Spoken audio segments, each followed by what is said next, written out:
This week's a good week. Last week was the worst week imaginable. But we now actually have even lists made out of exactly what needs to be done on a day-to-day basis. And to be honest, at the end of this week, it's mostly going to be optimization and cleanup of what the code actually is already present. Graphically, we're there, yeah. There's seams still in our actual level, but those seams can be tidied up with additional textures and everything else. The cut-off point is next Monday. At that point, we're hoping that there's going to be nothing else that we really need to put in, and all the rest is just cleaning up what we actually already have. 99% of the game, of the actual mechanics of the game, need to be finished and done, and the only thing left that would need to be implemented would be the actual AI. This week we've managed to get cutscenes in, we scripted sort of dialogue, things like that. We've also managed to integrate We've also managed to integrate the menu system, which currently looks rubbish, but we'll start that up with some better art eventually. We had to get a number of things ready for protoplay both yesterday and by the end of this week we've got a couple of things, mainly sort of screenshots and sort of character renders, things like this, sort of so they can customize the booth and produce sort of leaflets and things for the teams. And we're hoping to get them finished by the end of the week because Rare are coming up tomorrow and Rob really wants to impress them. Yeah.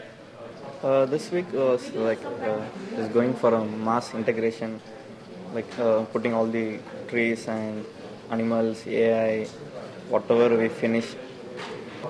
So we've got some characters running around, got some attacking the entities created by our AI chap.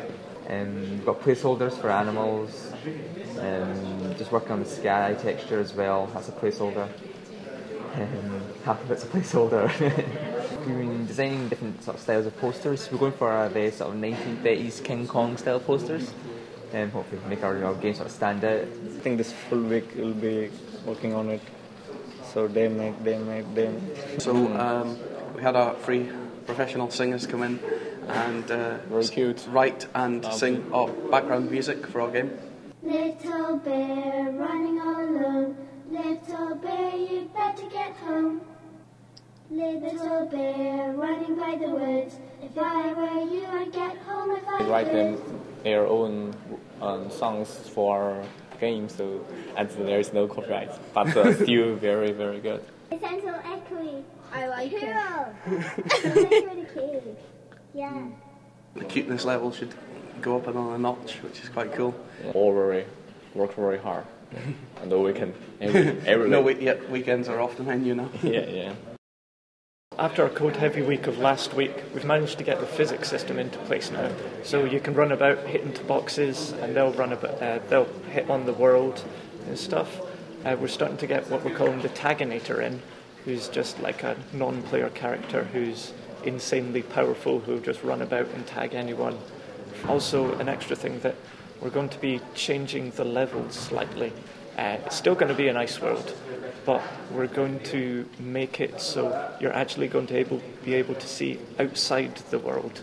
So there'll be sections of the world that will be slightly transparent or fully transparent, that you actually can see the parallax behind it and the rest of the galaxy, the other planets that are around it. So it should add a real amount of depth for the player when they'll be able to see straight out.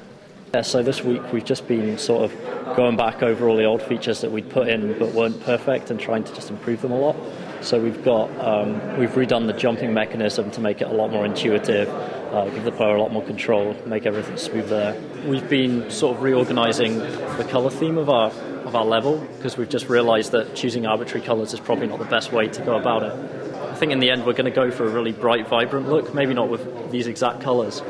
But we've just been given some advice and it's like, yeah, your game's really cartoony, let's make it as cartoony as possible. And then some other stuff, Duncan's been doing some high-res, really high-detail renders of our character, just leaving it on the computers overnight, because it takes a long time to make a really good render of a character. It's been taking some time out. I mean, we're a bit pushed for time at the moment, so it's a little bit annoying.